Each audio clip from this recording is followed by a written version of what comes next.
ठीक है, हम शुरू करते हैं। श्लोक संख्या है, हम शुरू करेंगे आज 7वें अध्याय की श्लोक संख्या 30 से। 7वें अध्याय की श्लोक संख्या 30, पेज नंबर 299। 200 ये हमने कर लिया है, बस मैं यहां से कंटिन्यूटी बनाने के लिए शुरू कर रहा हूं।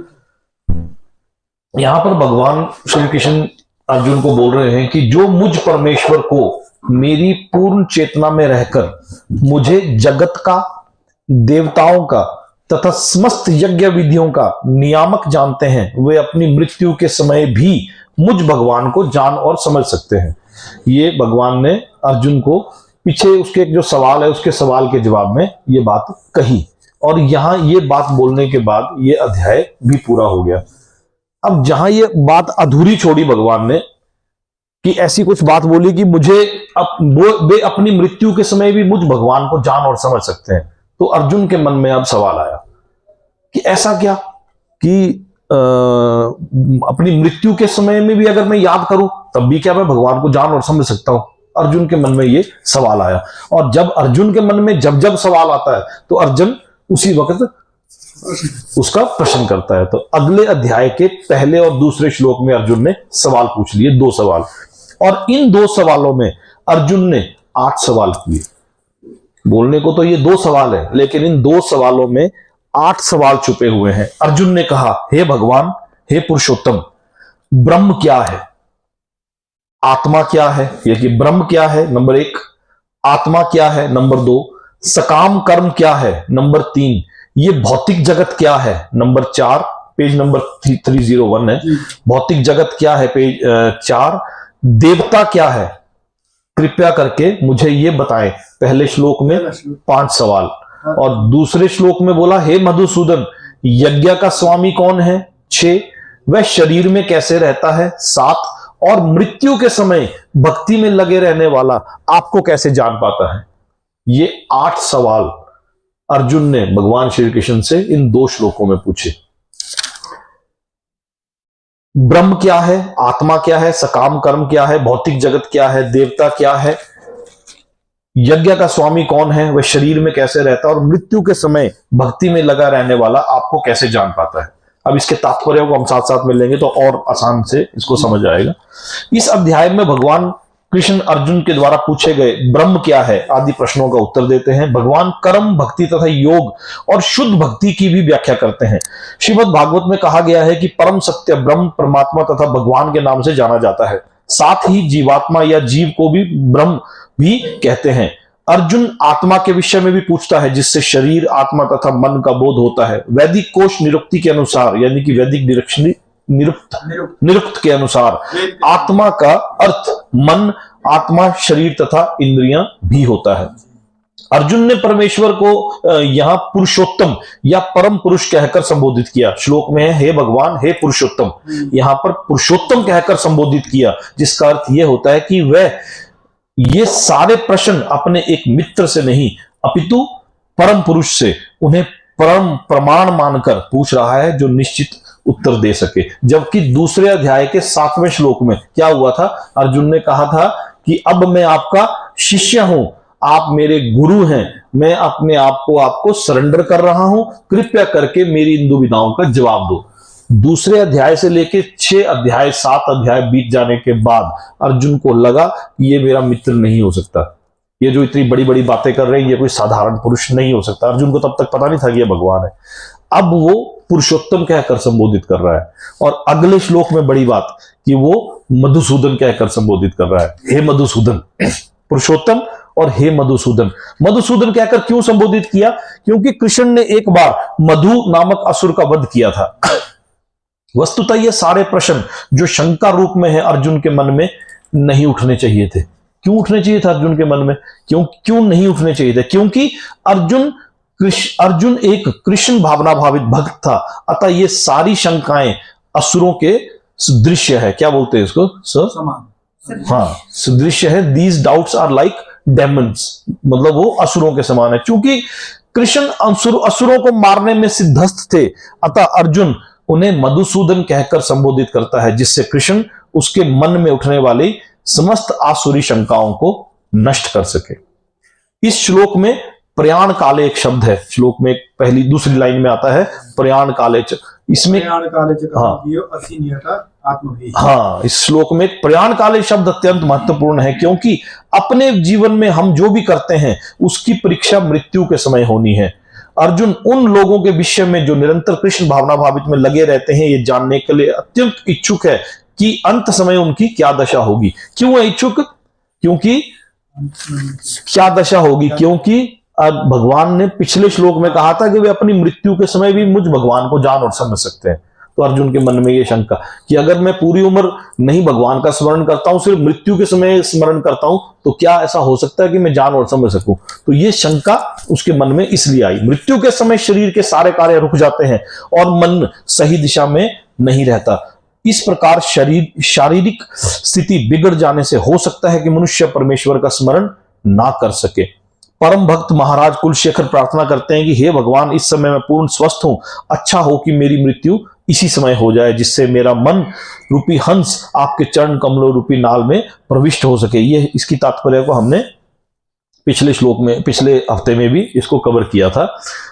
अब भगवान इसका क्या उत्तर दे रहे हैं? इन प्रश्नों का भगवान क्या उत्तर दे रहे हैं? भगवान ने कहा अविनाशी और दिव्य जीव ब्रह्म कहलाता है। यहां पर ब्रह्मा की बात नहीं हो रही है, चार मुंह वाले ब्रह्मा की नहीं, यहां जीव ब्रह्म की बात हो रही है, परमात्मा, आत्मा परमात्मा की बात हो रही नहीं। लेकिन अर्जुन ने सवाल पूछा कि ब्रह्म क्या है, आत्मा क्या है, शरीर क्या है, वो उसमें आत्मा में कैसे रहता है? जो ब्रह्म कहा जाता है वो परमात्मा को कहा जाता है। तो ये यहाँ पर वो ब्रह्मा नहीं है। हाँ, अविनाशी और दिव्य जीव ब्रह्म कहलाता है और उसका नित्य स्वभाव आध्यात्म या आत्मा कहलाता है। क्यों? क्योंकि अर्जुन ने सवाल पूछा था कि आत्मा क्या है। अर्जुन ने सवाल पूछा था कि ब्रह्म क्या है, पहला श्लोक, ब्रह्म क्या है? तो भगवान ने जवाब दिया अविनाशी और दिव्य जीव ब्रह्म कहलाता है। पेज नंबर 303 पर है ना, ब्रह्म कहलाता है और उसका नित्य स्वभाव अध्यात्म या आत्मा कहलाता है। अर्जुन का सवाल था कि आत्मा क्या है, आत्मा क्या है, यह भी सवाल था। जीवों के भौतिक शरीर से संबंधित गतिविधियां कर्म या सकाम कर्म कहलाती है। अर्जुन का सवाल था कि सकाम कर्म क्या है। देखो ये कितना सिस्टमेटिक है, एक एक शब्द का जवाब अर्जुन के स्टेप बाय स्टेप जैसा जैसा अर्जुन ने सवाल पूछा वैसे वैसे भगवान ने उसका जवाब दिया। इस श्लोक में ये कहा और सकाम कर्म कहलाती है, और अगले श्लोक में बोला हे देहधारियों में श्रेष्ठ, निरंतर परिवर्तन शरीर, ये परिवर्तनशील, ये भौतिक प्रकृति अधिभूत भौतिक अभिव्यक्ति कहलाती है। यहां अर्जुन का सवाल था कि भौतिक जगत क्या है, देवता क्या है, कृपा करके इन सब के बारे में मुझे बताएं। भगवान का विराट रूप जिसमें सूर्य तथा चंद्र जैसे समस्त देवता सम्मिलित है अधिदैव कहलाता है। देवता क्या है पूछा था तो उसका जवाब भगवान ने दे दिया। तथा प्रत्येक देहधारी के हृदय में परमात्मा स्वरूप स्थित मैं परमेश्वर, जिस भगवान ने कहा अपने आप को परमेश्वर, अधियज्ञ यानी कि यज्ञ का स्वामी कहलाता हूं। ये क्यों बोला भगवान ने? अर्जुन का सवाल था कि यज्ञ का स्वामी कौन है। दूसरे श्लोक के पहली लाइन थी कि यज्ञ का स्वामी कौन है, तो भगवान ने बोला कि मैं यज्ञ का स्वामी कहलाता हूं। और इसके बाद और था अर्जुन का सवाल, और जीवन के अंत में जो केवल मेरा स्मरण करते हुए शरीर त्याग करता है वह तुरंत मेरे स्वभाव को प्राप्त करता है। क्यों बोला भगवान ने ये शब्द? ऐसे थोड़ी भी कि भगवान अपनी मर्जी से कुछ कुछ बोले जा रहे हैं। अर्जुन सवाल पूछ रहा है, उसके मरने के समय याद करने वाला क्या था सवाल अर्जुन का, और मृत्यु के समय भक्ति में लगे रहने वाला आपको कैसे जान सकता है? तो इसके जवाब में भगवान ने बोला कि वह तुरंत मेरे, और जीवन के अंत में जो केवल मेरा स्मरण करता है, करते हुए शरीर त्याग करता है, वह तुरंत मेरे स्वभाव को प्राप्त करता है। इसमें रंच मात्र भी संदेह नहीं है। ये जो पिछला श्लोक है इसके तात्पर्यों को आप एक बार कोशिश करें कि घर में पढ़ने की कोशिश करेंगे तो आपको इसमें समय मिलेगा। मैं थोड़ा थोड़ा स्पीड में इसमें से कुछ कुछ आपके लिए पढ़ रहा हूं। तीसरे श्लोक के तात्पर्य में, वैदिक साहित्य में जीव को जीवात्मा तथा ब्रह्म कहा जाता है, किंतु उसे कभी पर ब्रह्म नहीं कहा जाता। जीवात्मा विभिन्न स्थितियां ग्रहण करता है, कभी वह अंधकार पूर्ण भौतिक प्रकृति से मिल जाता है और पदार्थ को अपना स्वरूप मान लेता है, और कभी वह परा आध्यात्मिक प्रकृति के साथ मिल जाता है, इसलिए वह परमेश्वर की तटस्थ शक्ति कहलाता है। भौतिक या आध्यात्मिक प्रकृति के साथ अपनी पहचान के अनुसार ही उसे भौतिक या आध्यात्मिक शरीर प्राप्त होता है। भौतिक प्रकृति में वह 84 लाख योनियों में से कोई भी शरीर धारण कर सकता है। बोलते हैं ना 84 लाख योनियों के बाद इंसान का जन्म मिलता है, तो भौतिक प्रकृति में वह 84 लाख योनियों में से कोई भी शरीर धारण कर सकता है, किंतु आध्यात्मिक प्रकृति में उसका एक ही शरीर होता है। भौतिक प्रकृति में वह अपने कर्म के अनुसार कभी मनुष्य के रूप में प्रकट होता है, तो कभी देवता, पशु, पक्षी आदि के रूप में प्रकट होता है। स्वर्ग लोक की प्राप्ति तथा वहां पर सुख भोगने की इच्छा को वह कभी कभी यज्ञ संपन्न करता है, किंतु जब उसका पुण्य क्षीण हो जाता है तो वह पुनः मनुष्य के रूप में पृथ्वी पर वापस आता है। यह प्रक्रिया कर्म कहलाती है। छांदोग्य उपनिषद में वैदिक यज्ञ अनुष्ठानों का वर्णन मिलता है। यज्ञ की वेदी में 5 अग्नियों को 5 प्रकार की आहुतियां दी जाती हैं। ये 5 अग्नियां कौन कौन सी हैं?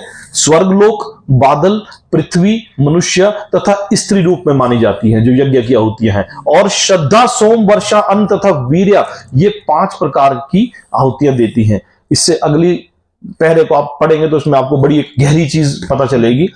यज्ञ प्रक्रिया में जब जीव अभिष्ट स्वर्ग लोकों की प्राप्ति के लिए विशेष यज्ञ करता है, जैसा कि हम पहले के अध्यायों में पढ़ चुके हैं कि यज्ञ होता है तो उसे स्वर्ग की प्राप्ति होती है।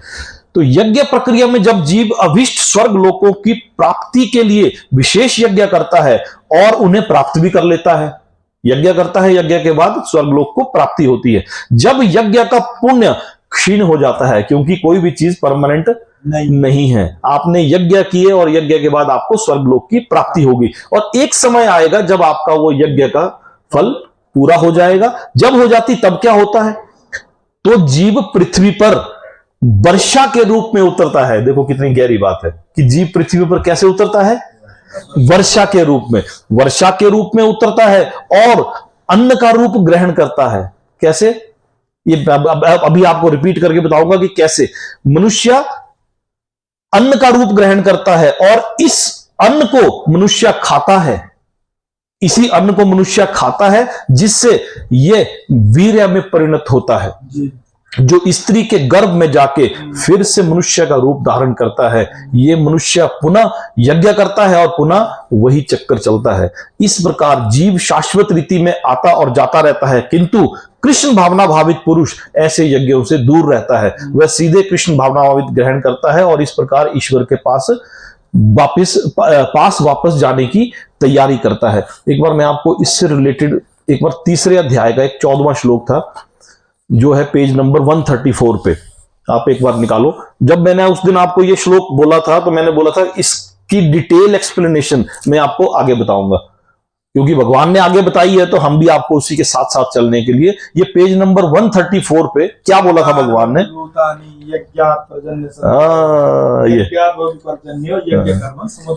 सारे प्राणी अन्न पर आश्रित हैं और जो वर्षा से उत्पन्न होता है, वर्षा यज्ञ संपन्न करने से होती है और यज्ञ नियत कर्मों से उत्पन्न होते हैं। ये भगवान ने तीसरे अध्याय के 14वें श्लोक में बोली थी, पेज नंबर 134 पर ये है। और इसी के रिलेटेड कंटिन्यूएशन में यहां पर तात्पर्य में क्या आ रहा है? पेज नंबर 304 पे आ जाओ आप। यज्ञ प्रक्रिया में जीव अभिष्ट स्वर्ग लोकों की प्राप्ति के लिए विशेष यज्ञ करता है और उन्हें प्राप्त करता है, स्वर्गलोक को प्राप्त करता है। जब यज्ञ का पुण्य क्षीण हो जाता है, यानी कि खत्म हो जाता है या पूरा हो जाता है, तो जीव पृथ्वी पर वर्षा के रूप में उतरता है और अन्न का रूप धारण करता है। इस अन्न को मनुष्य खाता है, जिससे वह वीर्य में परिणत हो जाता है, वीर्य में बदलता है, जो स्त्री के गर्भ में जाकर फिर से मनुष्य का रूप धारण करता है। यह मनुष्य पुनः यज्ञ करता है और पुनः वही चक्कर चलता है, फिर से वही चक्कर चलता रहता है। इस प्रकार जीव शाश्वत रीति में आता और जाता रहता है, किंतु कृष्ण भावनावित पुरुष को ऐसे यज्ञों से दूर रहता। तो श्लोक क्या था? श्लोक यह था कि अविनाशी और दिव्य जीव ब्रह्म कहलाता है, उसका नित्य स्वभाव आत्मा, अध्यात्म या आत्मा कहलाता है। जीवों के भौतिक शरीर से संबंधित गतिविधियां कर्म या सकाम कर्म कहलाती है। क्लियर हुआ? एक्सप्लेनेशन के साथ थोड़ा सा क्लियर हुआ? नहीं हुआ क्लियर? कंटिन्यूएशन के साथ है तो थोड़ा सा ये, इसमें क्या है, भगवान से सवाल पूछा अर्जुन ने, 2 श्लोक बोले और उन श्लोकों के में जो 2 सवालों में 8 सवाल छुपे हुए उनका जवाब दे रहा है। सवाल क्या पूछा? ब्रह्म क्या है? हे पुरुषोत्तम, ब्रह्म क्या है? पहला सवाल। आत्मा क्या है? सकाम कर्म क्या है? ये भौतिक जगत क्या है, देवता क्या है, ये सवाल। फिर यज्ञ का स्वामी कौन है, ये शरीर में कैसे रहता है, और मृत्यु के समय भक्ति में लगे रहने वाला आपको कैसे जान पाता है। ये 8 सवाल अर्जुन ने 2 श्लोकों में पूछे। तो एक एक सवाल के जवाब में भगवान ने कहा अविनाशी और दिव्य जीव ब्रह्म कहलाता है और उसका नित्य स्वभाव अध्यात्म या आत्मा कहलाता है। जीवों के भौतिक शरीर से संबंधित गतिविधियां कर्म या सकाम कर्म कहलाती है। थोड़ा टिपिकल है, आने वाले श्लोकों के साथ इसको बहुत और आसानी से समझ आएगा। टिपिकल लग रहा है ना, भी ठेठ जैसी हिंदी और बड़ा समझना मुश्किल लग रहा है, कोई बात नहीं, ये अभी समझ आएगा आपको थोड़ी देर में, 5-7 मिनट के अंदर अंदर ये समझ आना शुरू हो जाएगा। और जीवन के अंत में केवल मेरा स्मरण करते हुए शरीर जो त्यागता है वह तुरंत मेरे स्वभाव को प्राप्त करता है, इसमें रंच मात्र भी संदेह नहीं है। इस श्लोक में एक स्मरण शब्द बहुत महत्वपूर्ण है। पहली श्लोक की पहली लाइन में है अंतकाले च मावे स्मरण मुक्ता व कलेवरम। क्या है इसका, तो स्मरण शब्द जो है इस श्लोक में वो बहुत महत्वपूर्ण है। श्री कृष्ण का स्मरण उस अशुद्ध जीव से नहीं हो सकता जिसने भक्ति में रहकर कृष्ण भावना भावित का अभ्यास नहीं किया है। अतः मनुष्य को चाहिए कि जीवन के प्रारंभ से ही कृष्ण भावना भावित का अभ्यास करे। यदि जीवन के अंत में सफलता वांछनीय है, यानी कि इसेंशियल है, जीवन के लाइफ अंतिम स्टेज पे यदि सफलता चाहिए ही चाहिए, तो कृष्ण का स्मरण करना अनिवार्य है। ये इस श्लोक में तात्पर्य में ये लिखा हुआ है। 6ठे श्लोक में हमें पेज नंबर 306 पे, हे कुंती पुत्र, शरीर त्यागते समय मनुष्य जिस जिस भाव का स्मरण करता है वह उस भाव का निश्चित रूप से प्राप्त होता है। आज इस श्लोक में हमें ब्रह्मा जी की आयु का पता चलेगा। इस श्लोक में नहीं, एक आने वाले इस अध्याय में एक ऐसा श्लोक है जिसमें हमें चारों युगों को कितने युग बीत जाने के बाद महायुग कहलाता है, और उसके बाद ये कितने युग बीत जाने के बाद ब्रह्मा जी का एक दिन होता है, और कितने युगों के बाद ब्रह्मा जी की रात्रि होती है। जो ब्रह्मा जी का दिन होता है तो क्या होता है, ब्रह्मा जी की रात्रि होती। तो इसी अध्याय में आपको हमें सबको आज इसके बारे में पता चलेगा। और ब्रह्मा जी का जब दिन, हम कैसे पैदा होते हैं, किस समय हम लोग मरते हैं, इसी अध्याय में हमें ये सब चीजों की डिटेल के बारे में हमें पता चलेगा। हे कुंती पुत्र, शरीर त्यागते समय मनुष्य जिस जिस भाव से मेरा स्मरण करता है उस भाव से वो निश्चित रूप से प्राप्त करता है। इसके तात्पर्य में है, महापुरुष होते हुए भी महाराज भरत ने मृत्यु के समय एक हिरण का चिंतन किया। इसके तात्पर्य में लिखा है भाष्यकार ने, क्या लिखा है, महापुरुष होते हुए भी महाराज भरत ने मृत्यु के समय एक हिरण का स्मरण कर लिया। आ गया होगा ध्यान में, कोई हिरण का स्मरण कोई होगी इसके बीच में। अतः जड़ भरत, हाँ जड़ भरत, अगले जन्म में हिरण के शरीर में उनका देहांतरण हुआ। यद्यपि हिरण के रूप में उन्हें अपने विगत कर्मों की स्मृति थी, किंतु उन्हें पशु का शरीर धारण करना पड़ा। क्यों? क्योंकि उन्होंने अंतमति सोगति, इस अध्याय में अंतमति सोगति, मरते समय जिस चीज का आप स्मरण करोगे, तो भगवान बोल रहे हैं कि मरते समय यदि आप मेरा स्मरण करोगे तो मुझे प्राप्त होगे। मरते समय आप जिस चीज का स्मरण करोगे, तो यहाँ भरत का जड़, अगर कोई इस जीवन में सतोगुणी होता है तो निरंतर कृष्ण का स्मरण करता है, और तो यह संभावना है कि मृत्यु के समय भी उसे कृष्ण का ही स्मरण बना रहे। इससे उसे कृष्ण का दिव्य स्वभाव को प्राप्त करने में सहायता मिलती है। मृत्यु के समय जो दर्द होता है, जैसे 40,000 बिच्छू यदि आपको एक साथ डंक मारे, वो मृत्यु के समय के दर्द की कंपैरिजन की हुई है शास्त्रों में कि 40,000 बिच्छू यदि आपको एक मोमेंट में, एक वक्त में काटे तो आपको कितना दर्द होगा, वो मृत्यु के समय दर्द। और एक और एनालॉग बताया गया इसके एनालॉजी की, यदि कैक्टस को आपकी नाभि से डाला जाए और सोते हुए उसके रास्ते से प्राणवायु से निकाला जाए तो कितना आपको दर्द होगा, वो दर्द मृत्यु का दर्द बताया गया है। तो उस समय वात पित्त कफ से हम लोग पूरी तरह से उलझे हुए होंगे, उस समय भगवान का स्मरण करना तो बड़ा भारी मुश्किल काम है, ये अधोगति वालों के लिए। तो यहां भगवान बोल रहे हैं कि ये आपने अगर जीवन भर मेरा प्रैक्टिस नहीं की होगी, क्योंकि अर्जुन ने सवाल पता क्यों पूछा, ये भगवान ने क्या बोली एक बात 7वें अध्याय के लास्ट श्लोक में, जाते जाते एक पत्ता फेंक के चले गए भगवान कि जो मुझ परमेश्वर को पूर्ण चेतना में रहकर मुझे जगत का, देवताओं का तथा समस्त यज्ञ विधियों का नियामक जानता है। हमने मान लिया कि जगत के यज्ञ विधियों के सबके नियामक है भगवान श्री कृष्ण, वे अपनी मृत्यु के समय भी मुझ भगवान को जान और समझ सकते हैं। तो पूरी उम्र हम मानते हैं कि भगवान कृष्ण है, तो ज्यादा मरती वक्त कर लेंगे याद। और आगे भगवान ने बोला कि जो मरती वक्त आप जिसको याद करोगे तो उसी रूप में आप मुझे प्राप्त करोगे। क्लियर हो रहा है ये स्टेप बाय स्टेप, क्योंकि भगवान ने पिछले श्लोक में कहा था, बीज 7वें अध्याय के अंत में डाला तो अंकुरित तो 8वें पहले और दूसरे में हुआ, आंसर उसके लगातार फिर तीसरे चौथे पांचवें छठे में पहुंच गए। हम छठे में जब पहुंचे तो ये जो जितना अटैच्ड बॉडी से होगा उससे मृत्यु के समय उतना अधिक कष्ट होगा। जितना ज्यादा आप अटैच्ड अपनी बॉडी से होंगे, जितना ज्यादा अटैच, जो जितना ज्यादा अटैच्ड बॉडी से होता है उसकी मृत्यु उतनी ही ज्यादा दर्दनाक होती है। 40,000 बिच्छू तो काटते हैं, लेकिन अगर आप अटैच नहीं हो अपनी बॉडी से तो आपको मृत्यु का दर्द नहीं होगा। और 307 नंबर पेज पे हैं हम। अतएव हे अर्जुन, तुम्हें सदैव कृष्ण रूप में मेरा चिंतन करना चाहिए और साथ ही युद्ध करने के कर्तव्य को भी पूरा करना चाहिए। ये कई बार सवाल आता है कि भगवान बोलते हैं सिर्फ मेरी पूजा करो, मेरी पूजा करो, मेरी पूजा करो, तो यहां भगवान ने खुद ही बोल दिया। क्या बोला? हे अर्जुन, पेज नंबर 307 पे 7वां श्लोक, तुम्हें सदैव कृष्ण रूप में मेरा चिंतन करना चाहिए और साथ ही युद्ध करने के कर्तव्य को भी पूरा करना चाहिए। क्या बोला? कि मेरा चिंतन भी करो और साथ में युद्ध के कर्तव्य को भी पूरा करो। अपने कर्मों को मुझे समर्पित करके तथा अपने मन एवं बुद्धि को मुझ में स्थिर करके तुम निश्चित रूप से मुझे प्राप्त कर सकोगे। तात्पर्य में क्या है? अर्जुन को दिया गया ये उपदेश भौतिक कार्यों में व्यस्त रहने वाले समस्त व्यक्तियों के लिए बड़ा महत्वपूर्ण है। कौन सा संदेश? ये संदेश जो ऊपर भगवान ने श्लोक में दिया।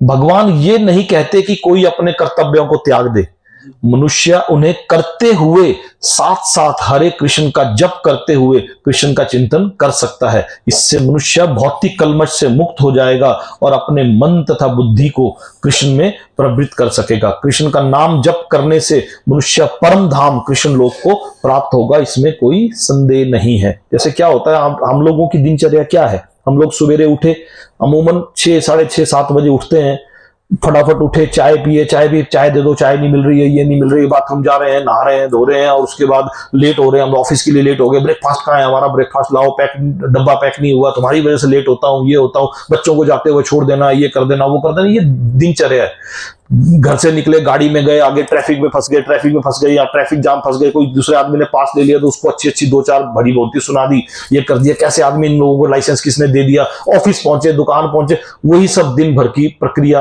ऑफिस में पॉलिटिक्स भी है, राजनीति भी है, थके हारे शाम को 5:30-6 बजे बॉस से लड़ाई भी हो रही है, दुकानदार में किसी कस्टमर से पैसे लेना देना, ये वो सब चल रहा है। शाम को वापस आए, आती बार फिर फ्लाईओवर के ऊपर से क्या हो सकता है इस देश का, पहले नीचे जाम लगता था, फ्लाईओवर बन गए, फ्लाईओवर के ऊपर भी कुछ नहीं हो सकता इस देश का, इतने बड़े बड़े गड्ढे, सरकार को गाली देते हुए आए, घर आए, आते ही अपना ये लो मेरा डब्बा पकड़ो, चाय आके पूछने वाला नहीं है, घर में आता हूं थका हारा, कोई मुझे चाय के लिए पूछता नहीं है, उतने में बच्चे, पापा मेरे बच्चे, तुम्हारे बच्चे, मेरे अकेले के बच्चे तुम्हारे, मैं सारा दिन घर में बैठी हूँ, ये है वो है, आया है, और टीवी चैनल कुछ नहीं आता इस टीवी में, दुनिया भर की चीजें दे दो इन केबल वालों को, कोई नहीं आ रहा इस टीवी में, कुछ फायदा नहीं है, ये आए के 8:30-9 बजे खाना खोना खाया, खाने बेकार खाना बना रहे, इतनी मिर्च खाना बनाना नहीं आता, ये आके थक हार के सो गए।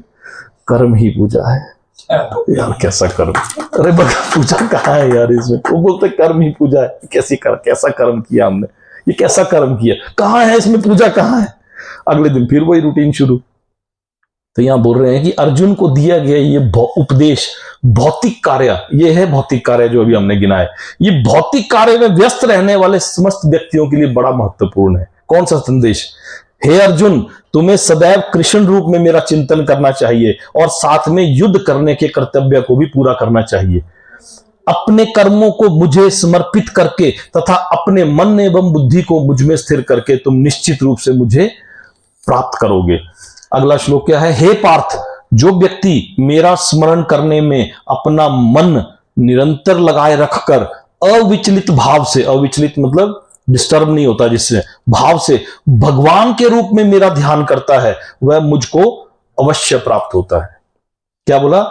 जो व्यक्ति मेरा स्मरण करने में अपना मन नहीं लग रहा है, अब स्मरण करने में मन नहीं लग रहा है, तो भगवान ने एक श्लोक में बोला है कि मन नहीं लग रहा तो इंद्रियों को लगाओ, इंद्रियों से शुरुआत करो। क्या संस्कृत में एक श्लोक है कि वो इंद्रियों से शुरुआत करो, इंद्रियों से शुरुआत करो, ज्यादा चक्कर में मत पड़ो, पहले इंद्रियों से शुरुआत करो। बोला था मन बुद्धि, इंद्रियां, मन और बुद्धि, सबसे पहले बोला इंद्रियां, अब इंद्रियों के बाद निकल के मन को निरंतर लगाओ, मन नहीं लग रहा तो इंद्रियों से शुरुआत करो, ये भगवान पहले ही बता बैठे हैं। इस श्लोक में भगवान कृष्ण ने अपने स्मरण किए जाने की महत्ता पर बल दिया। महामंत्र हरे कृष्ण का जप करने से कृष्ण की स्मृति आती है। भगवान के शब्दोच्चार ध्वनि के जप का श्रवण के अभ्यास से मनुष्य के कान, जीव तथा मन व्यस्त रहते हैं। इस कान, जीव तथा मन व्यस्त रहते हैं मतलब आपकी इंद्रियां व्यस्त रह रही हैं, आपके कान भी व्यस्त रह रहे हैं। जब आप किसी मंत्र का उच्चारण कर रहे हो, ओम नमो भगवते वासुदेवाय नमः, तो आपकी कितनी इंद्रियां व्यस्त रह रही है? एक आपकी आंखें बंद है, आधी खुली आधी बंद है। आपने मुंह से जाप किया ओम नमो भगवते वासुदेवाय नमः, आपकी जीवा व्यस्त है, मुंह व्यस्त है। आपके कान आप ही के मंत्रों को सुनने में व्यस्त है। अब भगवान ने एक श्लोक में आगे पूजा की विधि के बारे में हल्का सा भगवद गीता में बताया है कि आप जब मंत्र का उच्चारण करते हैं, हम लोग पूजा करने बैठते हैं कई बार, तो बोला है कि मंत्रों का उच्चारण उस ध्वनि में हो कि आपके अंतर आत्मा की आवाज आपके मुंह से, आपकी जीवा से होते हुए आपके कानों तक पहुंचे। ये भगवान ने पूजा करने का तरीका बताया। कई बार हम लोग बहुत जोर जोर से मंत्रों को उच्चारण करते हैं, कई बार हम बिल्कुल मन में, कि हम तो मन में पूजा कर रहे हैं आंखें बंद करके। तो भगवान ने बोला है कि मन में पूजा करते आंखें बंद करके, जब आप आंखें बंद करके योग कर, इसी श्लोक के आगे 2-3 श्लोकों के बाद आएगा कि दोनों इंद्रियों मतलब भावों के मध्य में आंखें आधी खुली आधी बंद। वो 6ठे अध्याय में भी भगवान ने बताया था कि आंखें आपकी आधी खुली हो आधी बंद हो, नाक के अगले सिरे पर जब आप ध्यान करते हो, और साथ में मंत्रों का उच्चारण आप ऐसा करते हो जो सिर्फ आपके कानों में सुनाई दे, तो वो जैसे वो उस ध्वनि में से जब आप करते भंवरा बिन बिना रहा है, तो उससे आपकी क्या हुआ, आपने अपनी इंद्रियों को व्यस्त किया, आपने अपनी इंद्रियों को व्यस्त किया। तो कई वो लोग माला का जाप करते हैं, तो वो इंद्रियां, वो भी आपकी इंद्रियां, हाथ भी तो आपकी इंद्रिय, तो वो आपने अपनी इंद्रियों को व्यस्त किया, अपने कानों को व्यस्त किया, अपनी आंखों को व्यस्त किया, अपने जीवा को व्यस्त किया, अपने मन को व्यस्त किया। तो यहाँ भगवान बोल रहे अपने मन को नियंत्रण लगाए रखते हैं, अविचलित भाव से भगवान के रूप में मेरा ध्यान करता है, वह अवश्य ही मुझको प्राप्त होता है। मस्त इस ध्यान का अभ्यास अत्यंत सुगम है, सुगम मीन्स इजी है, और इससे परमेश्वर को प्राप्त करने में सहायता मिलती है, क्योंकि आपने मन के साथ साथ इंद्रियों को भी व्यस्त कर दिया। इसी कार्य में मन के साथ साथ इंद्रियों को, भक्त हरे कृष्ण का जप करके अपनी पूजा के लक्ष्य परमेश्वर का, उनके किसी भी रूप नारायण, कृष्ण, राम आदि का निरंतर चिंतन कर सकता है। यहां अगले श्लोक में भगवान बोलते हैं कि मैं पुरुष के रूप में, भगवान जो है वो पुरुष के रूप में ही है, ये भी बोला है। तो यहां पर भाष्यकार क्या लिखता है कि भक्त हरे कृष्ण का जप करके अपनी पूजा का लक्ष्य परमेश्वर का, उनके किसी भी रूप में, नारायण के रूप में, कृष्ण के रूप में, राम आदि का निरंतर चिंतन कर सकता है। ऐसा करने से वह शुद्ध हो जाता है, और निरंतर जप करते रहने से जीवन के अंत में वह भगवत धाम को आ जाता है। योग अंतःकरण के परमात्मा का ध्यान है। इसी प्रकार हरे कृष्ण का जप द्वारा मनुष्य अपने मन को परमेश्वर में स्थित करता है। मन चंचल है, अतः आवश्यक है कि मन को बलपूर्वक कृष्ण चिंतन में लगाया जाए। बलपूर्वक कैसे लगेगा? जब हम अपनी इंद्रियों से भी, मान लो हमसे नहीं हो रहा था, हम फिर भी उच्चारण कर रहे हैं ओम नमो भगवते वासुदेवाय नमः, ओम नमो भगवते, कहीं चला गया मन फिर, क्योंकि आपका जीवा उस उच्चारण में लगी हुई है। ओम नमो शिवाय, ओम नमो शिवाय, ओम नमो शिवाय, ओम नमो शिवाय आपको सुनाई, जब आपको भंवरे की भिनभिनाहट सुनाई दे रही है, तो हो सकता है आपको बाहर की भिनभिनाहट ना सुनाई दे। तो यहां भगवान बोल रहे हैं कि अपनी इंद्रियों, तभी बोला कि इंद्रियों से शुरुआत करो। तो प्राय उस एक प्रकार के कीट का दृष्टांत दिया जाता है जो तितली बनना चाहता है, वह इसी जीवन में तितली बन जाता है। यदि इस प्रकार यदि वह निरंतर कृष्ण का चिंतन करे, तो वह निश्चित है कि हम जीवन के अंत में कृष्ण जैसा शरीर प्राप्त कर सकेंगे। अगले श्लोक में क्या बोला? मनुष्य को चाहिए कि परम पुरुष का ध्यान सर्वज्ञ, सर्वज्ञ मतलब जो सब कुछ जानता है, नोइंग एवरीथिंग, पुरातन, पुरातन मीन्स ओल्डेस्ट, सबसे पुराना, आदि, पुरातन, नियंता, नियंता मीन्स जो कंट्रोलर है, जो कंट्रोलर है, लघुतम से भी लघुतर, हाँ, स्मॉलेस्ट से भी स्मॉलेस्ट। भगवान का ध्यान किस रूप में करे? स्मॉलेस्ट से भी स्मॉलेस्ट, प्रत्येक का पालन करता, मेंटेनर ऑफ एवरीथिंग, जो सब चीज को मेंटेन करने वाला, पालन करता है, समस्त भौतिक बुद्धि से परे, ऑल मटेरियल कॉन्सेप्शन से परे, अचिंत्य तथा नित्य पुरुष के रूप में करे। क्या बोला? नित्य पुरुष के रूप में। भगवान ने कहा कि मेरा स्मरण पुरुष के रूप में करे, यहां पर देवी के रूप में करने का भगवान ने खंडन किया। अपने ही श्लोक में कहा पुरुष रूप में करे। वह सूर्य की भांति तेजवान है और इस भौतिक प्रकृति से परे दिव्य स्वरूप है। तो इसके तात्पर्य में क्या है? पहली बात तो यह है कि भगवान पुरुष हैं। ये भगवान ने अपने आप ही अपने मुंह से शब्द बोली है कि पहली बात तो यह है कि भगवान पुरुष है।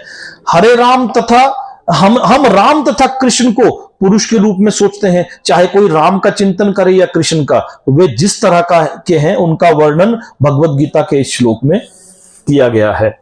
वे प्राचीनतम पुरुष हैं। यहां क्या बोला था? पुरातन। क्या बोला पहले? पुरातन बोला था ना, पुरातन। वे प्राचीनतम पुरुष हैं क्योंकि वे समस्त वस्तुओं के उद्गम हैं। ये चौथे अध्याय में बोला था कि मैंने ये ज्ञान पहले सूर्यदेव विवस्वान को दिया, फिर मनुष्यों के पिता मनु को दिया। पुरातन, पुरातन से भी पुरातन है। प्रत्येक वस्तु उन्हीं से उत्पन्न है। वे ब्रह्मांड के परम नियंता भी हैं। वे मनुष्यों के पालक तथा शिक्षक हैं। वे अणु से भी सूक्ष्म है। क्या बोला था? लघुतम से भी लघुतर। क्या अणु से भी सूक्ष्म है? कैसे? क्या बोला था? जीवात्मा बाल के अगले हिस्से के 10,000वें हिस्से के बराबर। आया था, याद है? बताया था। हाँ, तो क्या बोला था? भगवान जीवात्मा बाल के अग्रभाग के 10,000वें अंश के बराबर है, किंतु भगवान अचिंत्य रूप में इतने लघु है कि वे इस अणु के हृदय में भी प्रविष्ट है। तो कितने सूक्ष्म हुए? बाल के अगले सिरे का 10,000वें हिस्से के बराबर, जब उसके अंदर में भी आत्मा है उसमें, इसलिए वे लघुतम से भी लघुतर है। परमेश्वर के रूप में परमाणु में तथा लघुतम में भी हृदय में प्रवेश कर सकते हैं और परमात्मा रूप में उसका नियंत्रण करते हैं। इतना लघु होते हुए भी वे सर्वव्यापी हैं और सबों का पालन करने वाले हैं। उनके द्वारा इस लोक का धारण होता है। प्राय हम आश्चर्य करते हैं कि विशाल लोक किस प्रकार वायु में तैर रहे हैं। करते सोचते हैं ये बड़े बड़े ब्रह्मांड, ये कैसे ग्रह कैसे तैर रहे हैं। आश्चर्य करते हैं कि विशाल लोक किस प्रकार वायु में तैर। यहां यह बताया गया है कि परमेश्वर अपनी अचिंत्य शक्ति के द्वारा समस्त विशाल लोकों तथा आकाश गंगाओं को धारण किए हुए हैं। एक तरफ बोल दिया कि वो इतने सूक्ष्म हैं और वो एक तरफ बोल दिया वो इतने विराट हैं कि पूरे ब्रह्मांड का सृष्टि को धारण किए हुए हैं। इस प्रसंग में अचिंत्य शब्द अत्यंत सार्थक है। एक श्लोक में एक शब्द है अचिंत्य, ये बहुत इंपॉर्टेंट शब्द है। ईश्वर की शक्ति हमारी कल्पना या विचार शक्ति के परे है। अचिंत्य मीन्स आप उसका इमेजिन नहीं कर सकते, वहां तक से परे है, इसलिए अचिंत्य कहलाती है। इस बात का खंडन कौन कर सकता है? वे इस भौतिक जगत में व्याप्त हैं फिर भी इससे परे हैं। हम इसी भौतिक जगत को ठीक ठाक नहीं समझ पाते तो आध्यात्मिक जगत की तुलना में नगण्य। जब हम इस भौतिक जगत को ही नहीं समझ पाते तो आध्यात्मिक जगत की तुलना करना तो हमारे बस की बात, हम उसके बारे में ना तो बोल सकते क्योंकि हमारी सोच से बहुत परे है, अचिंत्य है, हम वहां तक चिंतन ही नहीं कर सकते, वो है। तो फिर हम कैसे जाने कि इसके परे क्या है? जब हम भौतिक जगत के बारे में पूरा नहीं जानते तो दूसरा ग्रह, तीसरा ग्रह और 14 भौतिक लोगों के बारे में हम क्या बात करें? तो यहां भगवान ने क्या कहा है? अचिंत्य का अर्थ यह है कि भौतिक जगत से परे, जिसे हमारा तर्क, नीति शास्त्र तथा दार्शनिक चिंतन छू भी नहीं पाता। आर्ग्यूमेंट, लॉजिक और फिलोसॉफिकल स्पेक्युलेशन जो कि छू नहीं पाते। हम बड़े बड़े फिलोसफर बोलते हैं, जब हम इस भौतिक जगत के बारे में नहीं जानते, बोलते हैं ना, वो भी थी ना, वो कौन सी, वो पीके बोले बड़े ब्रह्मांड के इत्तू से गोला में बैठ के, इत्तू से जगह पे बैठ के तू बोलता है कि मैं सृष्टि को चलाता हूं। एक डायलॉग बोलता है आमिर खान उसको, जब वो लाइट लेने गया होता है, वो इतने बड़े ब्रह्मांड के इत्तू से गोला में बैठ के। तो यहां यह कि अचिंत्य का अर्थ यह है कि भौतिक जगत से परे, जिसे हमारी तर्क व आर्ग्यूमेंट, नीति शास्त्र, लॉजिक और दार्शनिक चिंतन, फिलोसॉफिकल स्पेकुलेशन छू नहीं पाते और जो अकल्पनीय है। अतः बुद्धिमान मनुष्यों को चाहिए, क्या चाहिए? कि वे व्यर्थ के तर्कों तथा चिंतन से दूर रहकर वेदों, भगवत गीता तथा भागवत जैसे शास्त्रों में जो कुछ कहा गया है उसे स्वीकार कर लें। क्योंकि जिस चीज के बारे में हमें पता ही नहीं है, हम उसके बारे में बिना मतलब की गुना भाग करते चले जाएं। शास्त्रों में जो लिखा है इसको प्रमाण माने और इसके आधार पर चलें और उनके द्वारा सुनिश्चित किए गए नियमों का पालन करें। इससे ज्ञान प्राप्त हो सकेगा। श्लोक क्या था? मनुष्य को चाहिए कि परम पुरुष का ध्यान, सर्वज्ञ जो सब कुछ जानते हो, पुरातन जो ओल्डेस्ट हो, नियंता जो कंट्रोलर हो, लघु कंट्रोलर इतने ग्रहों का कंट्रोलर, लघुत्तम से भी लघुतर, उसका भी एग्जाम्पल आ गया। प्रत्येक का पालन करता, समस्त भौतिक बुद्धि से परे, हमारी बुद्धि से परे, क्योंकि हम भौतिक जगत को ही नहीं जान सकते तो उसके बारे में हम क्या व्याख्या करें। अचिंत्य तथा नित्य पुरुष के रूप में करें, वे सूर्य की भांति तेजवान है और भौतिक जगत से परे दिव्य रूप में स्थित है। 10वें श्लोक में, मृत्यु के समय जो व्यक्ति अपने प्राण को भौं के मध्य स्थिर कर लेता है, स्थित कर लेता है, मृत्यु के समय जो व्यक्ति अपने प्राण को भौं के मध्य स्थित कर लेता है, ये भौं के मध्य स्थित कर लेता है और योग शक्ति के द्वारा अविचलित मन से, अविचलित मतलब डिस्टर्ब ना होने वाले मन से, अविचलित, और ये डिस्टर्ब नहीं होगा, कैसे नहीं मन होगा, वो मेडिटेशन से होगा। वो पहले बताया कि मन हमारा कैसे अविचलित रहेगा, मेडिटेशन से रहेगा।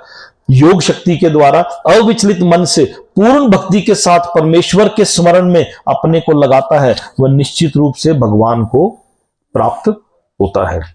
तात्पर्य इसका बड़ा इंपॉर्टेंट है, हम इसको लेंगे। इस श्लोक में स्पष्ट कहा गया है कि मृत्यु के समय मन को भगवान की भक्ति में स्थिर करना चाहिए, लेकिन जो कि होता नहीं है। जो लोग योगाभ्यास करते हैं उनके लिए संस्तुति की गई है कि प्राण को भौं के मध्य, इसे क्या बोलते हैं, आज्ञा चक्र, आज्ञा चक्र, ये वो 6 चक्रों का वो है ना, वो षट चक्र, क्या बोलते, षट चक्र योग में ये आज्ञा चक्र, भौं के मध्य आज्ञा चक्र में लाए। यहां पर षट चक्र योग का अभ्यास का प्रस्ताव है कि आप षट चक्र योग का अभ्यास करें, जिनमें 6 चक्रों पर ध्यान लगाया जाता है, परंतु निरंतर कृष्ण भावनाभावित में लीन रहने के कारण शुद्ध भक्त भगवत कृपा से मृत्यु के समय योगाभ्यास के बिना ही भगवान का स्मरण कर सकता है। इसकी व्याख्या 14वें श्लोक में की गई है, जो अभी आगे आएगा। इस श्लोक में एक शब्द है योग बलेन, योग बलेन चैव, है ना, इस श्लोक में एक शब्द आता है योग बलेन चैव। शब्द का विशिष्ट प्रयोग महत्वपूर्ण है, क्योंकि योग के अभाव में, चाहे वह षट चक्र हो या भक्ति योग, मनुष्य कभी भी मृत्यु के समय इस दिव्य अवस्था को प्राप्त नहीं होता। कोई भी मृत्यु के समय परमेश्वर का सहसा स्मरण नहीं कर पाता, उसे किसी ना किसी योग का, विशेषतया भक्ति योग का अभ्यास होना चाहिए। चूंकि मृत्यु के समय मनुष्य का मन अत्यधिक विचलित रहता है, अतः अपने जीवन में मनुष्य को योग के माध्यम से अध्यात्म का अभ्यास करना चाहिए। 11वां श्लोक है, जो वेदों के ज्ञाता हैं, जो ओमकार का उच्चारण करते हैं, जो संन्यास आश्रम के बड़े बड़े मुनि हैं, वे ब्रह्म में प्रवेश करते हैं। ऐसी सिद्धि की इच्छा करने वाले ब्रह्मचर्य व्रत का अभ्यास करते हैं। अब मैं तुम्हें वह विधि बताऊंगा जिससे कोई भी मनुष्य मुक्ति लाभ कर सकता है। भगवान अब वो विधि बताने वाले हैं जिससे मुक्ति लाभ कर सकता। इस अध्याय में हमें यह भी पता चलता है कि उत्तरायण और दक्षिणायन में मरने वाला कहां जाता है। इस अध्याय में हमें ब्रह्मा जी की आयु के बारे में पता चलेगा। इस अध्याय में उत्तरायण और दक्षिणायन में मृत्यु होने वाला कहां जाता है, ये सब इसी अध्याय में आता है। श्री कृष्ण अर्जुन के लिए षट चक्र योग की विधि का अनुमोदन कर चुके हैं, जिसमें प्राण को भौं के मध्य स्थित करना होता है। यह मानकर कि हो सकता है कि अर्जुन को षट चक्र योग का अभ्यास ना आता हो, कृष्ण अगले श्लोक में इसकी विधि बताते हैं। ऐसा मानते हैं कि मेरा दोस्त है, हो सकता है इसको षट चक्र योग का अभ्यास ना आता हो, तो भगवान ने क्या किया कि अगले ही श्लोकों में उस षट चक्र योग की विधि का भी वर्णन कर दिया। ज्ञान की वैदिक पद्धति में छात्रों को प्रारंभ में गुरु के पास रहने से ब्रह्मचर्य व्रत का पालन करते हुए ओमकार का उच्चारण तथा परम निर्विशेष ब्रह्म की शिक्षा दी जाती है। इस प्रकार वे ब्रह्म के 2 स्वरूपों से परिचित होते हैं।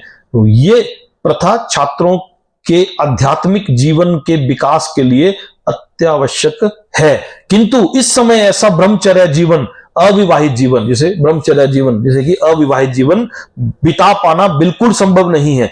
विश्व का सामाजिक ढांचा इतना बदल चुका है कि छात्र अपने जीवन के प्रारंभ में ही ब्रह्मचर्य जीवन बिताना संभव नहीं रह गया है। आज की डेट में ब्रह्मचर्य जीवन छात्रावास में ही, यद्यपि विश्व में ज्ञान की विभिन्न शाखाओं के लिए अनेक संस्थाएं हैं, किंतु ऐसी मान्यता प्राप्त एक भी संस्था नहीं है जहां ब्रह्मचर्य के सिद्धांतों में शिक्षा प्रदान की जाए। 12वें श्लोक में है, समस्त इंद्रिय क्रियाओं से विरक्ति को योग की सिद्धि, योग धारणा कहा जाता है। क्या बोला गया है? समस्त इंद्रिय क्रियाओं से विरक्ति, विरक्ति मीन्स डिटैचमेंट, समस्त इंद्रिय क्रियाओं से विरक्ति को योग की स्थिति यानी कि योग धारणा कहा जाता है। इंद्रियों में समस्त द्वंद्वों को बंद करके तथा मन को हृदय में और प्राणवायु को सिर पर केंद्रित करके मनुष्य अपने को योग में स्थापित कर सकता है। प्राणवायु को आज्ञा चक्र में स्थिर करके तब इंसान अपने आप को योग में स्थापित कर सकता है। तात्पर्य है इस श्लोक में बताई गई विधि से योगाभ्यास के लिए सबसे पहले इंद्रिय भोग के सारे द्वार बंद करने होते हैं। पहले तो तभी तो बोला है सबसे पहले इंद्रियों से शुरुआत करो, बोला भगवान ने, याद है? कर्म इंद्रियों, कर्म खासकर कर्म इंद्रियों से, जिन इंद्रियों से, वो कर्म इंद्रियां और वो सब हमारे 24 भौतिक इंद्रियों के बारे में भी हम जब पढ़ने तो ये कर्म इंद्रियों से शुरुआत करने के लिए कहा गया कि अपने इंद्रियों को उन जगहों पे लगाओ और उन जगहों पे डूज और डोंट, यम नियम आसन प्राणायाम प्रत्याहार धारणा ध्यान और समाधि। तो यम नियम डूज एंड डोंट्स, इंद्रियों को कहां लगाना है और कहां से हटाना है, कहां पे अटैच करना है और कहां से डिटैच करना है। यहां भगवान बोल रहे हैं कि समस्त इंद्रिय क्रियाओं से व्यक्ति को योग की स्थिति कहा जाता है और इंद्रियों में के समस्त द्वारों को बंद करके तथा मन को हृदय में और प्राणवायु में स्थित करके केंद्रित करके मनुष्य को अपने को योग में स्थापित करता है। इस श्लोक में बताई गई विधि को योगाभ्यास के लिए सबसे पहले इंद्रिय भोग के सारे द्वार बंद करने होते हैं। ये प्रत्याहार, यम नियम आसन प्राणायाम प्रत्याहार, 5th स्टेप, ये प्रत्याहार अथवा इंद्रिय विषयों के से इंद्रियों को हटाना कहलाता है। इंद्रिय विषयों से यम नियम डूज एंड डोंट्स, ये करना है और ये नहीं करना, इंद्रिय विषयों को इसमें से हटाना कहलाता है, जिसमें ज्ञान इंद्रियां नेत्र कान जीभ तथा स्पर्श को पूर्णतः वश में करके उन्हें इंद्रिय तृप्ति में लिप्त होने नहीं दिया जाता। किसे?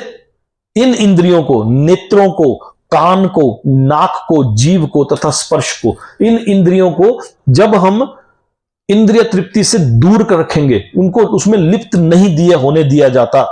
इस प्रकार मन हृदय में स्थित परमात्मा पर केंद्रित होता है। पिछले श्लोक में क्या कहा था कि मन निरंतर लगाएं।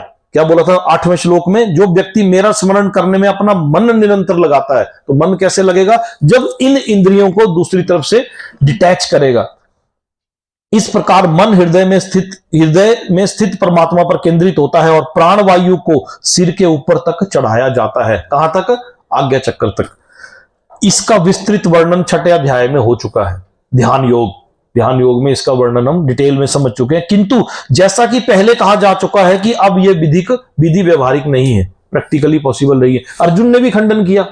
इतनी कुछ होने के बाद अर्जुन ने बोला कि यतो निश्चलंती मनो चंचलम अस्थिरम, मैं तो अपने मन को कंट्रोल नहीं कर सकता।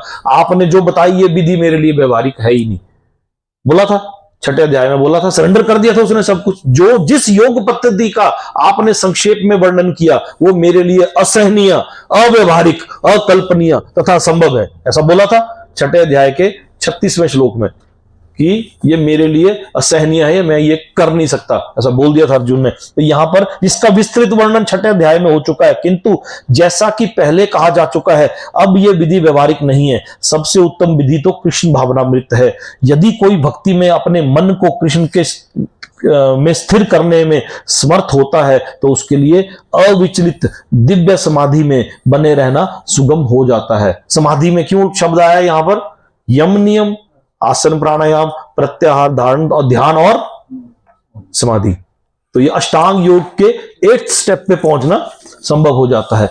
इस योगाभ्यास में स्थित होकर तथा ओमकार के परम संयोग यानी कि ओमकार का उच्चारण करते हुए यदि कोई भगवान का चिंतन करता है और अपने शरीर को त्याग करता है तो निश्चित रूप से आध्यात्मिक लोकों को जाता है। अब बोला है कि इतना ज्यादा प्रैक्टिस करो, षट चक्र योग का अभ्यास करो, अष्टांग योग विधि का अभ्यास करो, फिर मरते हुए ओम शब्द का उच्चारण करो, तो कहां जाएगा वो? तो आध्यात्मिक लोकों को आप प्राप्त हो सकते हो। कितना मुश्किल काम बताया है ना, मुश्किल काम। ओम क्या है? ओम की जो ध्वनि है, ओम बनता है 3 शब्दों से, अ ओम। पहले भी बताया है, अ का मतलब है कृष्णा, ऊ का मतलब है ऊर्जा श्रीमती राधा रानी, और म का मतलब है आत्मा। तो इन 3 शब्दों के संयोग से ओम शब्द का उच्चारण। यहां भगवान बोल रहे हैं कि अगर ऐसा करोगे तुम तो मरते हुए तुम मेरा स्मरण कर पाओगे, और मेरा स्मरण करोगे तो फिर आध्यात्मिक लोकों को जाओगे। यहां स्पष्ट उल्लेख हुआ है कि ओम ब्रह्म तथा भगवान कृष्ण परस्पर भिन्न नहीं है। ओम ब्रह्मा तथा भगवान कृष्ण परस्पर भिन्न नहीं है। ओम कृष्ण की निर्विशेष ध्वनि है, लेकिन हरे कृष्ण में ये ओम सन्निहित होता है, यानी कि ये होता है हरे कृष्ण के मंत्र में ओम ऑलरेडी है। इस युग में हरे कृष्ण मंत्र का जप की स्पष्ट संस्तुति की गई है। यदि कोई हरे कृष्ण मंत्र का जप करता है तो करते हुए शरीर त्यागता है तो वह अपने अभ्यास के गुणानुसार आध्यात्मिक लोकों में से किसी एक लोक को जाता है। अभी भी बैकुंठ लोक जाने के लिए नहीं बोला भगवान ने। आध्यात्मिक लोक कितने? 14 भौतिक लोक। कौन से लोक थे वो? उसके बाद पाताल। ये 14 भौतिक लोगों में से किसी एक लोक को जाता है। बोले मेरे लोक को नहीं आता। फिर भी अभी भी भगवान अपने लोग आने के लिए नहीं बोल रहे हो। ऐसा करने से इन 14 भौतिक लोगों में से 7 लोक ऊपर और 7 लोक नीचे, उन 14 भौतिक लोगों में से किसी एक लोक में चला जाता है, ऐसा बोल रहे भगवान। अपने धाम आने का रास्ता तो अभी भगवान ने बताया ही नहीं वो अभी बताएंगे आगे। हे अर्जुन, जो अनन्य भाव में से निरंतर मेरा स्मरण करता है, 14वां श्लोक है, उसके लिए मैं सुलभ हूं क्योंकि वह मेरी भक्ति में प्रवृत्त रहता है। जो अनन्य भाव से, अनन्य मीन्स नो वन एल्स, मेरे अलावा और किसी को नहीं, जो अनन्य भाव से मेरा स्मरण करता है उसके लिए मैं सुलभ हूं। सुलभ मीन्स इजी हूं, आसान हूं, क्योंकि वह मेरी भक्ति में प्रवृत्त रहता है। इसके तात्पर्य को आप पूरा पढ़ें, मैं 2-3 पैरे आपके लिए पढ़ूंगा। शुद्ध भक्त सदैव कृष्ण से के विभिन्न रूपों में से किसी एक की भक्ति में लगा रहता है। कृष्ण के अनेक श्वास तथा अवतार हैं, यथा राम तथा नरसिंह, जिनमें से भक्त किसी एक रूप को चुनकर उनकी प्रेमा भक्ति में मन को स्थिर कर सकता है। ऐसे भक्त को उन अनेक समस्याओं का सामना नहीं करना पड़ता जो अन्य योग के अभ्यासकर्ताओं को झेलनी पड़ती हैं।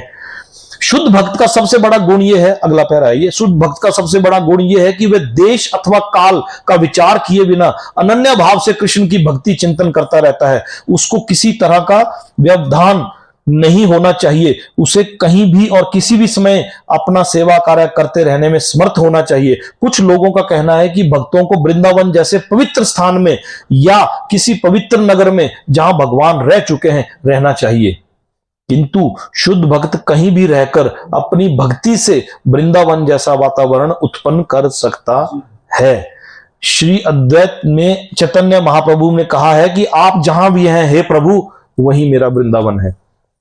सामान्यतः भक्ति योगी 5 प्रकार से भक्ति में लगे रहते हैं। यहां 5 प्रकार से भक्ति योगी 5 तरह की भक्ति करते हैं।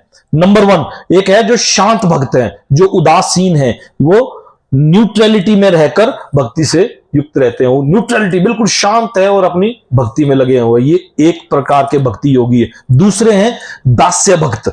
जो कौन होते हैं? वो दास के रूप में, एक नौकर की भांति, ये प्रभु मैं तेरी सेवा में अपने आप को समर्पित कर दिया, और नौकर की भांति दास के रूप में भक्ति में युक्त रहते हैं। तीसरे हैं सख्या भक्त, जो सखा के रूप में, फ्रेंड के रूप में, या आप तो मेरे दोस्त के जैसा व्यवहार, भगवान के साथ दोस्त के जैसा रूप में भक्ति में युक्त होते हैं। चौथे हैं वात्सल्य भक्त, एंगेज्ड एज पेरेंट्स, माँ बाप के रूप में, माता पिता की भांति भक्ति में युक्त होते हैं।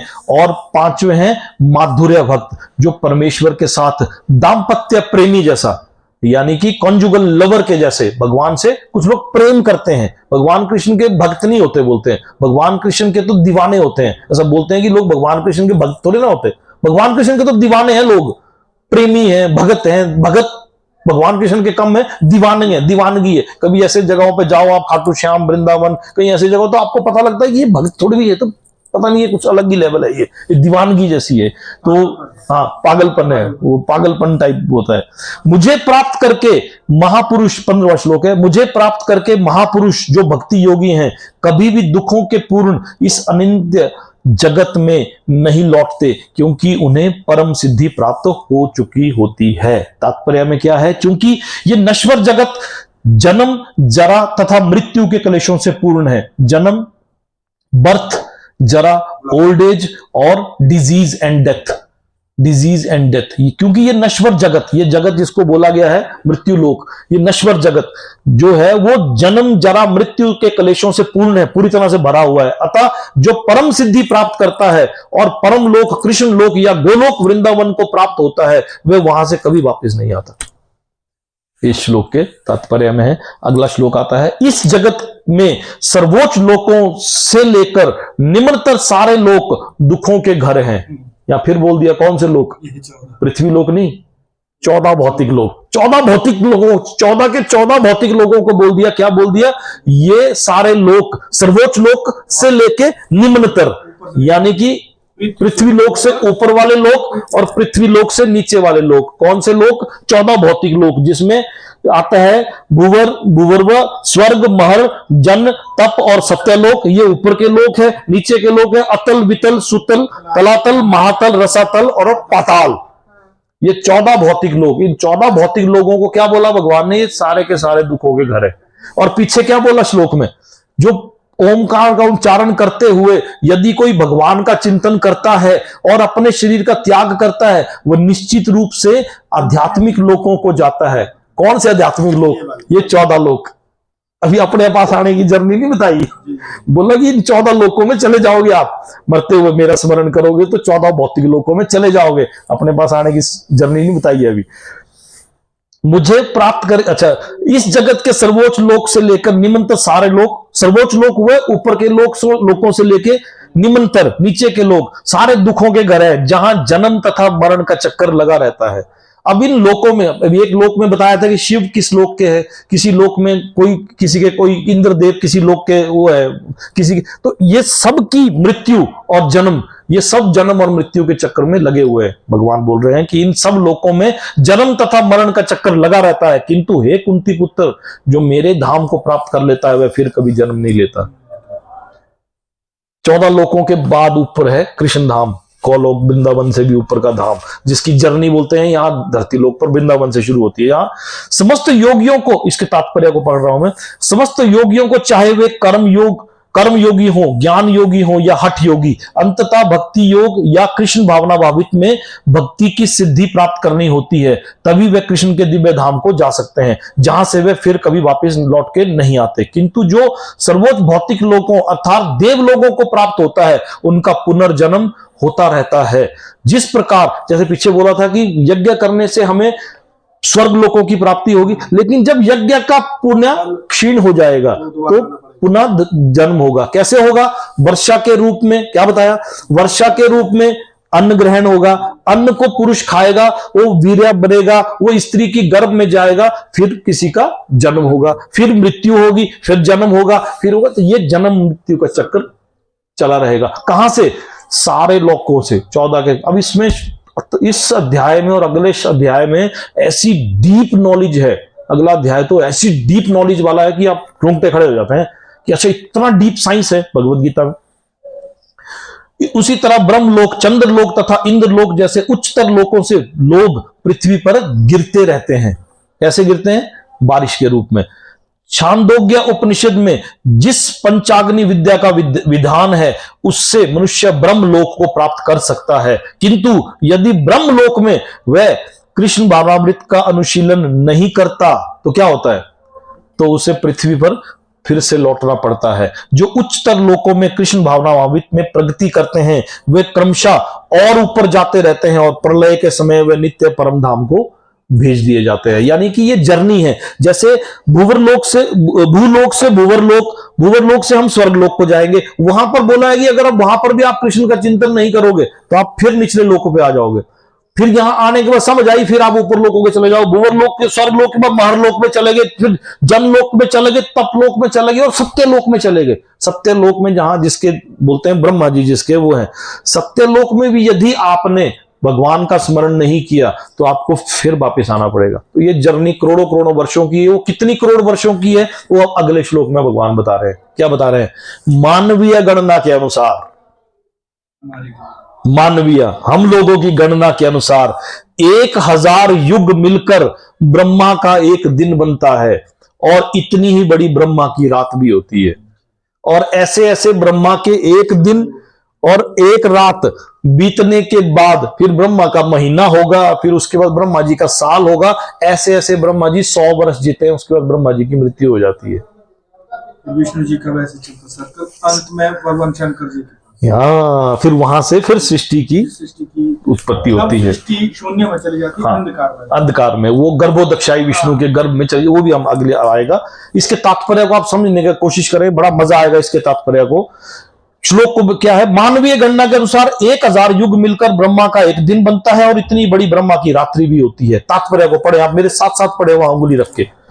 भौतिक ब्रह्मांड की अवधि सीमित है, द ड्यूरेशन इज लिमिटेड। यह है भौतिक ब्रह्मांड। कौन सा ब्रह्मांड? पृथ्वी नहीं, पूरा ब्रह्मांड। इसकी जो अवधि है वो सीमित है। किसी टाइम ये ग्रह आपस में टकराएंगे, खटपटक वगैरह ये सब कुछ खत्म हो जाता है, प्रलय की स्थिति आती है। इसकी अवधि सीमित है, ड्यूरेशन इज लिमिटेड। ये कल्पों के चक्र के रूप में, साइकिल्स ऑफ कल्प के रूप में होती है। ये कल्प ब्रह्मा का एक दिन है। इस कल्प को क्या बोला गया है? ब्रह्मा का एक दिन, जिसमें चतुर्युग, सतयुग, त्रेता, द्वापर तथा कली के 1000 चक्र होते हैं। तब ब्रह्मा जी का एक दिन होता है। सतयुग में, अब सतयुग में क्या होता है? सतयुग में सदाचार, ज्ञान तथा धर्म का बोलबाला रहता है। जो सतयुग था सबसे पहला युग, उसमें सदाचार, ज्ञान तथा धर्म का बोलबाला और अज्ञान तथा पाप का एक तरह से नितांत अभाव, यानी कि प्रैक्टिकली नो के बराबर। पाप और अधर्म जो है नो के बराबर होता है।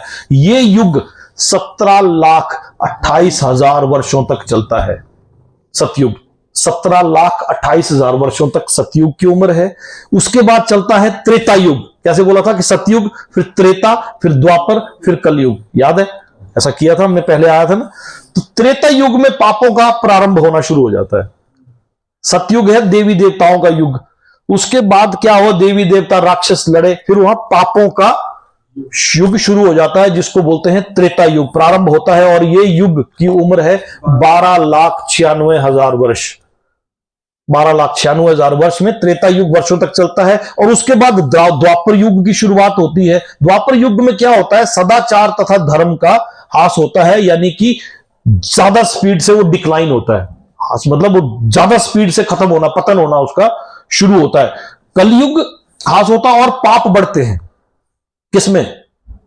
त्रेता में। द्वापर में पाप बढ़ने शुरू हो जाते हैं। सतयुग में तो बहुत अच्छा था, धीरे धीरे त्रेता में और द्वापर में बढ़ना शुरू हो जाते हैं। ये युग 8,64,000 वर्षों तक चलता है। और सबसे अंत में कलयुग, जिसे हम विगत यानी कि पिछले 5,000 वर्षों से भोग रहे हैं, सबसे अंत में आता है कलयुग, जिसमें कला, अज्ञान, अधर्म तथा पाप का प्राधान्य होता है। यानी कि इग्नोरेंस, इररिलीजन, पाप और ये सब मेन होंगे। और सदाचार का प्राय लोप हो जाता है, यानी कि लगभग ना के बराबर सदाचार जो है वो एग्जिस्ट नहीं करता। इस युग की आयु है 4,32,000 वर्ष, जिस युग में हम इस समय हैं। यानी कि इससे पहले 3 युग बीत चुके हैं, वर्षों तक चल। इस युग में पाप यहां तक बढ़ जाते हैं कि इस युग के अंत में भगवान स्वयं कलिक अवतार धारण करते हैं और असुरों का संहार करते हैं, भक्तों की रक्षा करते हैं और दूसरे सतयुग का शुभारंभ होता है।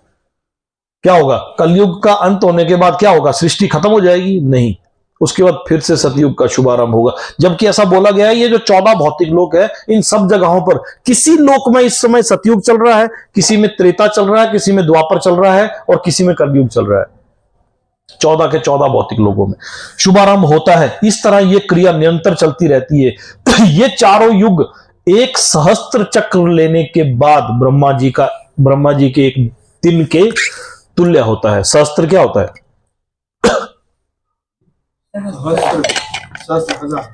हजार। ये सारे युग जब 1000 बार बीतते हैं तो क्या होता है? ब्रह्मा जी का एक दिन होता है। फिर उतनी लंबी ब्रह्मा जी की रात होती है। फिर वैसे दिन, महीना और साल बीतते हैं। और उसके बाद जब ब्रह्मा जी की आयु 100 वर्ष होती है, तब ब्रह्मा जी की मृत्यु होती है। 43,20,000 वर्ष, वो भी आ रहा है इसमें आगे। जो चारों युग सहस्त्र चक्र लेने के बाद ब्रह्मा जी का एक दिन के तुल्य है। इतने ही वर्षों की उनकी एक रात्रि होती है। ब्रह्मा ऐसे 100 वर्ष जीवित रहते हैं और तब उनकी मृत्यु होती है। ब्रह्मा के ये 100 वर्ष की गणना के अनुसार पृथ्वी के 311 ट्रिलियन और 40 बिलियन वर्ष है। 100 वर्ष ब्रह्मा जी के कितने हैं? 311 ट्रिलियन और 40 बिलियन। 311 ट्रिलियन 40 बिलियन जो साल हुए, उतनी है ब्रह्मा जी की आयु। ट्रिलियन क्या बोलते हैं वो, शंख दे पदम शंख दे, वो तो ऐसी करके ब्रह्मा जी की आयु। इन गणनाओं में से ब्रह्मा की आयु अत्यंत विचित्र तथा समाप्त होने वाली लगती है। ऐसा लगता है कि ये फैंटास्टिक है और मतलब ये कभी समाप्त होने वाली लगती है, किंतु नित्यता की दृष्टि से ये बिजली की चमक जैसी अल्प है। ये ऐसे बीतती है नित्यता की दृष्टि से। ऐसा है, ऐसा लगता है व्यू पॉइंट ऑफ इटर्निटी। नित्यता की दृष्टि हुआ व्यू पॉइंट ऑफ इटर्निटी से हमें लगता है कि ये बहुत लंबा है, लेकिन ये एक बिजली की चमक के भांति बीतती है। कारणागर्भ में असंख्य ब्रह्म अटलांटिक सागर में पानी के बुलबुलों के समान प्रकट होते हैं और लोप होते रहते हैं। प्रकट भी होते हैं और खत्म भी होते रहते हैं। ब्रह्मा तथा उनकी सृष्टि भौतिक ब्रह्मांड के अंग है, यानी कि मटेरियल यूनिवर्स के अंग है। फलस्वरूप निरंतर परिवर्तित होते रहते हैं, बार बार बदलते रहते हैं। इस भौतिक ब्रह्मांड में ब्रह्मा भी जन्म, जरा, रोग तथा मरण की क्रियाओं से अछूते नहीं है। ब्रह्मा जी दाढ़ी वाले दिखाए, सफेद दाढ़ी वाले। भगवान कृष्ण की कोई बुढ़ापे की फोटो देखी? दाढ़ी दूढ़ी लगी हुई कहीं ऐसी देखी गई? तो ब्रह्मा जी की भी दाढ़ी है, चार मुंह वाले बूढ़े। तो क्या बोला यहां पर भाष्यकार ने? इस भौतिक ब्रह्मांड में ब्रह्मा भी जन्म, ब्रह्मा जी का जन्म होगा। भले ही हमारी मानवीय गणना के अनुसार 311 ट्रिलियन 40 बिलियन साल है, लेकिन ये होगी कभी ना कभी होगी। तो ब्रह्मांड में ब्रह्मा भी जन्म, जरा हुई ओल्ड एज, रोग तथा मरण की क्रिया से अछूते नहीं है। जब ब्रह्मा जी अछूते नहीं है, तो हमारा और आपका तो इत्तू के बड़े ब्रह्मांड के इत्तू से गोले पे बैठ के, तू यहां बैठ के बोले अपने आप को क्या बोलता है कि मैं भगवान का हो चलाता हूं पीतू।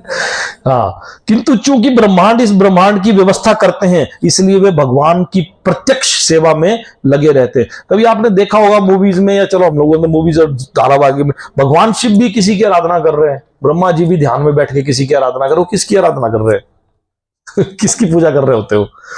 भगवान शिव कैलाश पर्वत में बैठ के किसकी पूजा कर रहे हैं? ब्रह्मा ध्यान में कमल के पुष्प में बैठ के किसकी आराधना कर रहे हैं? कभी मन में सोचना, तो किसकी आराधना कर रहे हो?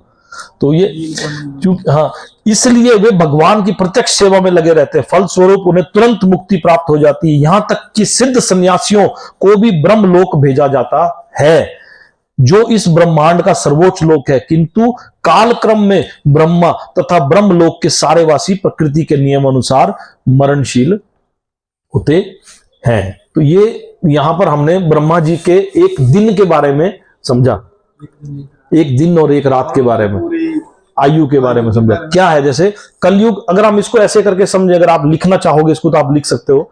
कलयुग, फिर कलयुग सबसे पहले सतयुग, फिर त्रेता, फिर द्वापर, फिर कलयुग। कलयुग की आयु को अगर हम एक्स, मैथमेटिक्स को लिखने वाले, अगर हम एक एक्स, कलयुग की आयु है एक्स, मान लो फॉर एग्जांपल मैथमेटिक्स में बोलते हैं ना, मान लो अ या क, तो एक एक्स अगर माने हम, ले जाओ सर ले जाओ, तो एक एक्स अगर हम माने तो द्वापर हुआ 2x, क्योंकि इसकी उम्र होगी 432 गुणा 2 8,64,000, और त्रेता होगी 3x, 3x का मतलब हुआ 12,96,000। 432 जमा 432 864, 864 में जब आप 432 जोड़ोगे तो हो गया 1296, और उसमें फिर 432 जोड़ोगे यानी कि 4x, तो होगी 17,28,000 वर्ष। और जब इन चारों को जोड़ोगे, जो अभी पंडित जी बता रहे थे, तो ये बनता है 43,20,000 वर्ष। कितने हो गए?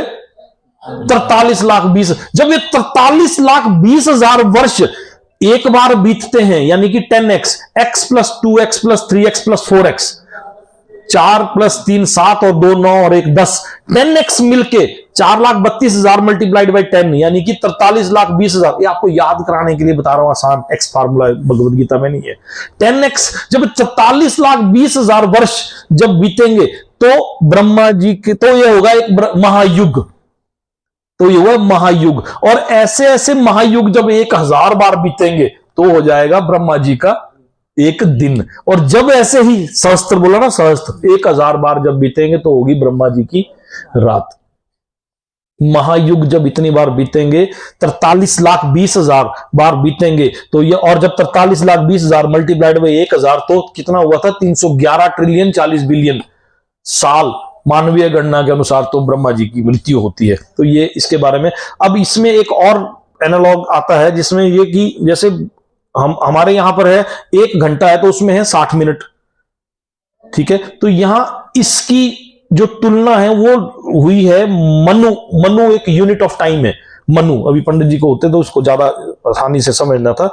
ये यूनिट ऑफ टाइम है। तो ये 14, अब जैसे हमारे यहां पर सृष्टि पे 24 घंटे होते हैं, अब ये 1,000 क्यों आया? मैं 1,000 की कैलकुलेशन आपको बता रहा हूं। सहस्त्र बोला ना श्लोक में, सहस्त्र, ये 1000 क्यों है? 1000 क्यों, उसकी कैलकुलेशन बता रहा हूं। तो जैसे हमारे लाइफ में 24 घंटे होते हैं और 1 घंटे में 60 मिनट होते हैं, तो ब्रह्मलोक में इसके 14 मनु होते हैं। घंटे की जगह हो गए 14 मनु, और एक मनु में जैसे हमारे यहां 60 मिनट होते हैं तो इसके 71 साइकिल्स होते हैं, उसमें 71 मिनट होते हैं, यानी कि इसके 71 साइकिल्स होते हैं। यानी कि अगर आप 14 गुना 71 करोगे तो 996 बनता है, 994, 994, यानी कि लगभग 1000। तब बोला है कि लगभग 1000 वर्ष। तो इसकी भी कैलकुलेशन है, ये साइंटिफिक है, साइंटिफिक है। 14 गुना 71, 14 मनु, और एक मनु में 71 साइकिल। तो ये 71 साइकिल गुना 14 मनु, तब ब्रह्मा जी का एक दिन, यानी कि लगभग 1000 बार जब ये महायुग बीतता है, यानी कि 994 बनता है। 14 मल्टीप्लाइड बाई 71 आप करोगे तो ये लगभग 994 बनता है, लगभग 1000 के आसपास, ठीक है। इसको हम यही करेंगे इसके बाद। तो ये अच्छी अच्छी चीजें हैं, इसमें नई नई चीजें थोड़ी सी प्रैक्टिकली, जो कि हमारी, तो अभी तो भगवान ने बोला है कि ज्यादा चक्कर में मत पड़ो। हम इस भौतिक जगत के बारे में कुछ नहीं जानते तो उसके बारे में कैसे जानेंगे।